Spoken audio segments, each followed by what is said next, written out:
Hello, everyone. Welcome. This is the Camera Club of Richmond. I am Karen Davis. I'm the Publications Director for the Camera Club.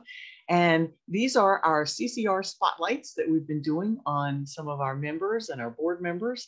And today we would like to spotlight one of our newer members, Dr. Nelson Marquina.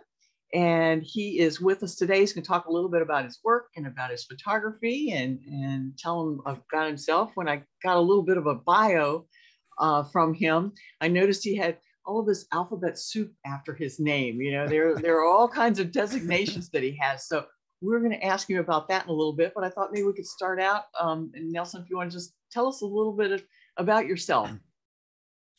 Well, okay. I'm originally from I'm a Southern boy, by the way, deep South, but real deep South. Okay, very deep. I'm more Southerner than most of you guys here in Virginia. I'm from South America and Peru, and so I immigrated to the U.S. many years ago to go to school. I wanted to study science, engineering, and a country like Peru doesn't offer that kind of advanced facilities for that. So I studied psychology first, psychology and philosophy and logic back home in Peru. So when I came here, I landed in Michigan first, University of Michigan. And I studied computer science, and then I moved to different schools. Went from there, went to Hamilton College up in New York in the Adirondacks. So I was studying mathematics and more computer science. Beyond that, I went to Massachusetts, Worcester Polytechnic Institute, where I studied electrical engineering, and ended up finally going to Texas to study for my PhD program in systems engineering.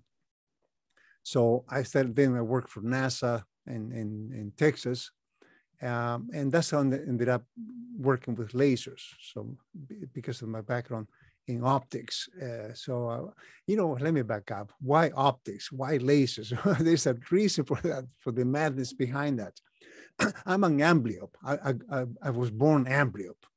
And what it means is I had no stereo vision. I can see with one eye versus the other eye at will. I can shift. So that's called amblyopia. And so not having stereo vision, I see like a camera, monocular vision.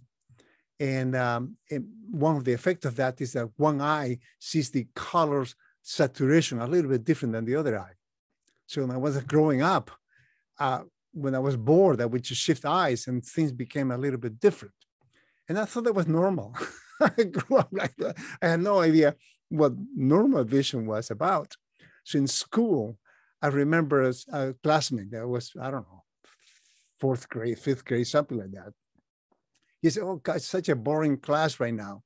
He said, "When you get bored, just shift your eye, shift to the other eye, and see things becomes a little bit different." He looked at me like out of this planet. I said, "What do you mean shift?" So then I realized that kids didn't have that. So I kept quiet. You know what I'm saying? When they're kids, you don't want to stick out like being different, right? You don't want to be different. Yeah, you don't want to be different. So I kept quiet and I said, "Oh my, what's going?" But I kept playing with it. So that got me thinking, what's the difference? How come my eyes are working differently? So I got excited about light and vision and color. What's color? I kept asking that question. So what is color? If one eye can see the red a little bit, and then I learned very quickly about saturation and brightness and all that. Not because I was interested in photography, but just because my eyes were different. So I had to understand why they were different. Fortunately, one of my uncles was heavy into photography. I mean, really big time, back in the film days, of course. So I was excited about that. And he asked me to help him in the darkroom. So I was doing the washing and, loading films into the trays and stuff like that. And then probably I was about maybe 9, 10 years old. He taught me how to do the printing at that point. That's when I got hooked, to see the print coming out, emerging on that piece of paper with the chemistry. And besides the smell of the chemistry, I was hooked on the smell too, the sulfur and all that stuff. And so that got excited about the monochrome, hence my picture in the background. I'm really heavy into monochrome, not just black and white, but monochrome, different colors. but single colors, different shades. So that's because of my uncle. I got excited on that, and then just got into the films. Took some classes in photography back then, and I don't remember when I got my first camera, but I'm sure it was some inexpensive camera.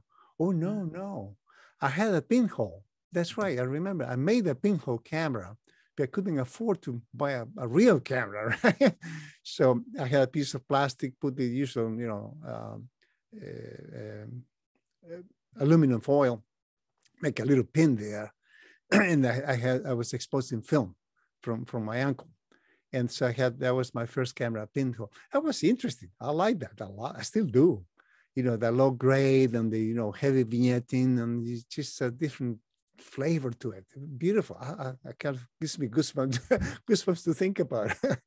Now we can make a pinhole with a regular DSLR, right? You get a lens cap, make a little hole in there, and you got a pinhole camera without having the chemicals and all that. So anyway, so I started psychology in particular, something that was called following this psychologist from France, Jean Piaget, who was studying how the mind works with mathematical symbols. How do we reason from the psychological perspective? Because he was a psychologist and a mathematician at the same time. So he was trying to understand things like, how do we develop the concept of zero? Zero doesn't exist. Zero is, so how do we do that in a mind? And so I got intrigued on all those things. So that's why I ended up in philosophy and logic and all that. So when I came to the US, I was thinking, well, the US is here. You get a job, you become, the image of having wealthy and all this stuff, right? So I ended up in Michigan studying. And I remember I said, well, how do you get a big job here in the US? Well, you study engineering or computers or something like that, right? So that's what I did. Computer science, and ended up working with engineering. And I remember clearly when I ended up working for NASA, how I was recruited, because I was interested still in optics, right? And I remember I kept asking questions about what kind of how do we get images from the satellites? And then they showed me one picture. It's a picture here. You can see the Earth from the satellites. Well, yeah, fine, I can understand that. But they kept zooming in. They said, well, now let's zoom in a little bit more into the same image. And you can recognizing mountains and lakes and rivers and all that. They said, oh, let me show you a little bit more. You zoom in a little bit more. They said, oh, you start recognizing towns and buildings, aggregation of, geography type of things. And they said, no, we can zoom in a little bit more. Said, wait a minute. I know physics. I don't know how, there's a limit as you can, how much you can zoom in into something. Because zooming in more, long story short, they were showing me the highways and vehicles on the image. I recognized the difference between a truck and an automobile. Wow. So, oh, wait a minute. Where do I sign? Where do I sign right now? I'm hooked again. Yeah. So that's when I'm working on the what's called image recognition systems, using satellite data, images, not just visible, also infrared and some other ways. And the idea was my job was to identify things that are happening on the Earth, especially things that are moved, whether it's crops in Russia or something like that. So anyway, that was my job to kind of interpret things and analyze things and measure things that are happening through images. And after NASA, by then I had my PhD, right? That's when I went back to NASA. After that, I became a professor in different universities down in Texas and, well, where did I go from there? I don't remember. I moved to Rhode Island, University of Rhode Island. So I was a professor there, research professor in fact, automation, artificial intelligence, more the physics side. From there, I moved to more the commercial side. I joined Honeywell in Minneapolis, working with also images. It was called signal and image processing. So my whole life has been dealing with images, optics in different form, heavy into infrared. And there is one project where that made me change from working with, well, in Honeywell was all defense work, ICBM missiles, torpedoes, working on guidance systems for this kind of devices. How to, anyway, so use different sensors to guide, say, a torpedo on the water. How will the torpedo navigate around and be able to be semi-autonomous? But so I learned a lot about optics and infrared and different sensors, microwave and things like that. At that point, I started thinking about what else can I do that will have a, I mean, nothing wrong with defense project. We need that, of course, obviously. But I wanted to do something else with people. So that's when I ended up shifting careers, and I went up to study chiropractic at that point, thinking, well, I know a little bit of the pathology, physiology, because I was doing bioengineering also at the same time. One project in Honeywell got me excited. It was looking at same technologies that we developed with defense projects, but to find more of a medical application. So it was one project that was given to me at that point. I actually know I earned it. I presented a proposal to the management, say, I want to do this. I believe that we can use the same images, same sensors to do breast imaging to detect breast cancer, but earlier than mammogram. As you know, mammogram, there has to be a certain minimum size before the mammogram can pick it up, right? I said, I know we have the technology to detect cancers, tumors, even much smaller than what a mammogram can do, and a high resolution. This is, gosh, 25 years ago. So technology was, so we were using very advanced technology developed with defense projects on something to push medicine way ahead fast, right? So that I saw the possibilities. I said, wait a minute, I want to do this now full time. So that's when I left working on defense projects, government projects, and went to chiropractic school. I wanted to learn about the human body, right? Physiology, pathology, all this neurology and all that, because then they can add the technology to that, right? To come out with how do we use the same technologies for disease and pain relief, inflammation, that kind of stuff. So that's why I ended up with building lasers. I don't build surgical lasers, only therapeutic lasers. Lasers and a machine called pulse electromagnetic fields. Those are what I do, light and pulse magnetic fields. But the focus is pain relief, reduction of inflammation, tissue healing, tissue repair, whether it's bone, nerves, skin, muscle, tendon, doesn't matter. My lasers work on all those tissues, including the brain, including the spinal cord. So that's what I've been doing for the last, 22 years now. That's so that's how I got fascinating. to this point. So photography, one time I tried to do photography full-time professionally. I was in Houston, Texas at that point. So I was a professor at the University of Houston at that point. So I said, well, as a professor, you have a little more flexibility and time.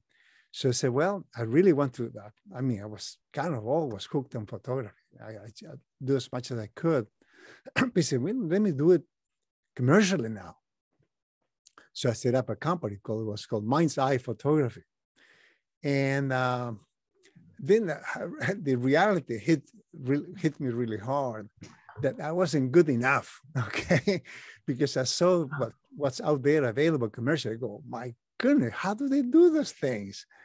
Beautiful photographs. And it just, then I realized that that's not me commercially.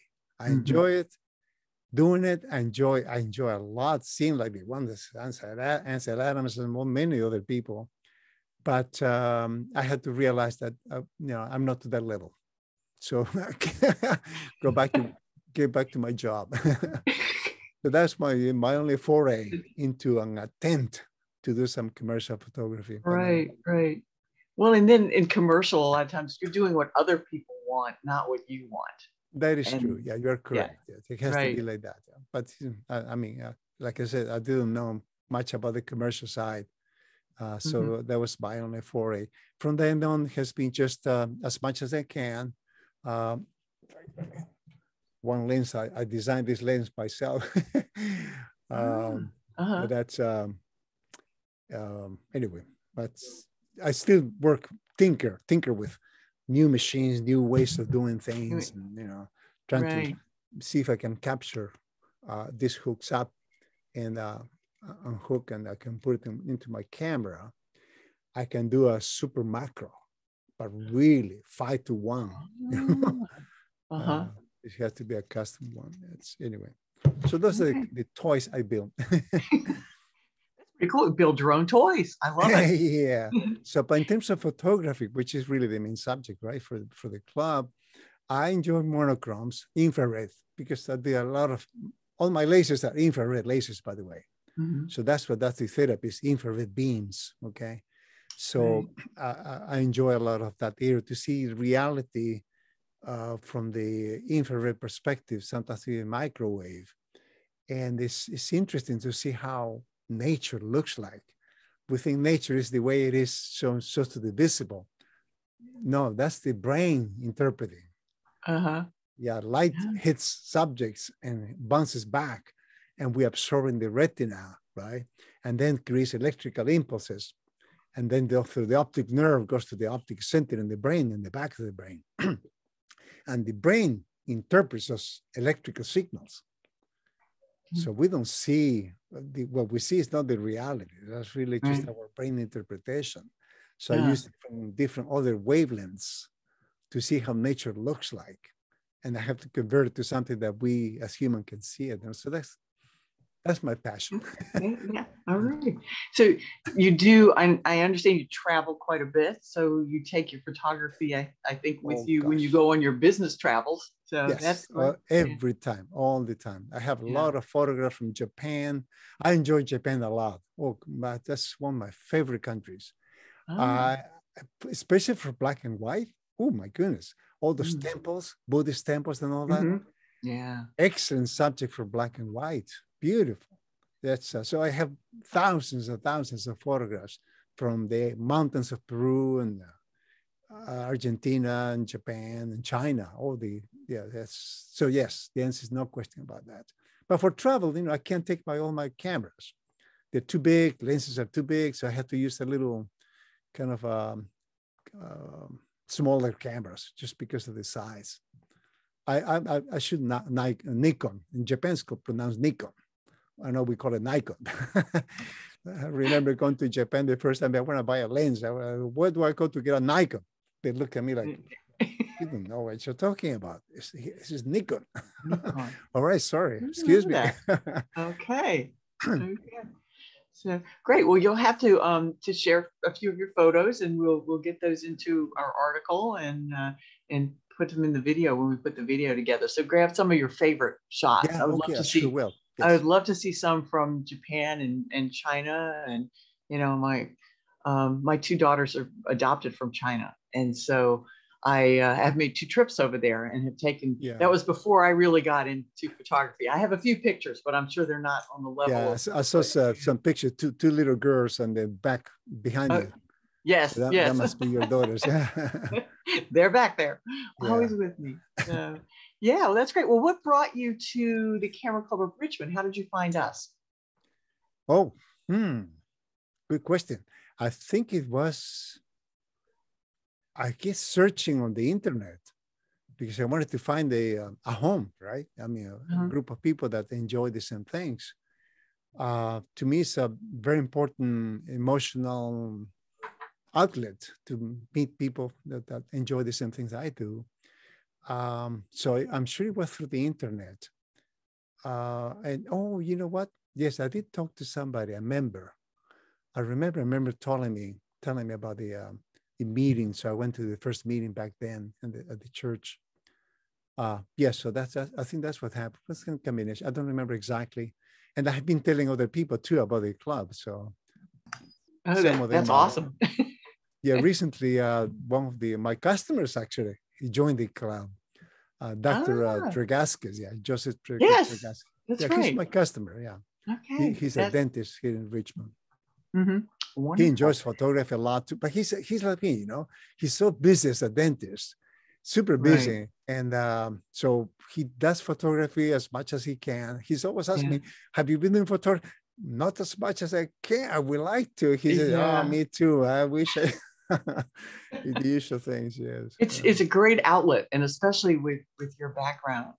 So yeah, we're so glad to have you in the club. And then announcement that was made just at the meeting the other night. We're thrilled that you're going to be taking over as our digital director. So you'll be on the board, and we're a good team. So we'll be happy to have you there and get some of your insights and hopefully some new ideas for some things that we can do going forward. It goes both ways. I'm learning from you everybody there too. Yes. It's constant, I think even our seasoned photographers will say they're always learning from the folks that we bring in to speak or evaluate. And it's constant learning. And that's what keeps us young, I think. Yeah. Oh, I agree with you. There's so many things. It's never ending. Exactly. It's so beautiful. Yes. Yeah. So many great things. Well, do you have any parting words or favorite quotes or something you'd like to leave us with today? It's not about photography. Doesn't have to be photography. I tell you, before coming to the US, I studied philosophy, psychology, and all these things. So still, every day I read something about that area. That's it fills me up as a human being. Just recently, a quote, Thich Nhat Hanh. He's a Vietnamese monk, actually, a Buddhist monk, and you may think it's kind of weird, but anyway, he was using the idea for eating a tangerine, simple tangerine, right? To see how you do that. Most people, we just gobble it up, right? I used to do that all the time. Just recently, last week, he says, no, this is how you're supposed to eat it. And he makes a lot of sense. We don't stop, just like in photography. Many people just snapshots, right? You snap, are supposed to ponder and look the difference between seeing and looking, right? Most people look, they don't see. It's the same thing about eating. Some people just gobble up. Most people gobble up because they're hungry. Are supposed to savoring and smelling and looking at it, right? So that's how I look at photography too. I enjoy, for example, macro. I enjoy macro a lot because we can see things that normally we can't, right? And we enjoy the shape of the leaf or something small. So I can dig in, hence my my custom lens. Yeah, I like to peer into it, that how nature looks like in an area that normally we're not exposed to. But I apply the same principles to everything, whether it's smell or flavor in something. So the last quote I remember just now was how the proper way of eating a tangerine. So today, I bought him a bag of tangerines. So I'm going to be practicing. I love that, though. That's a great analogy. Just savor it. Exactly. It's better for your health also. That is true. Yeah. Yeah. All right. Well, Nelson, Dr. Marquina, we appreciate you sharing your time with us today and some great insights, and look forward to working with you the next year and having you part of our club. All right. Thank you. Yeah, I'm looking forward to it myself. Thank you very much.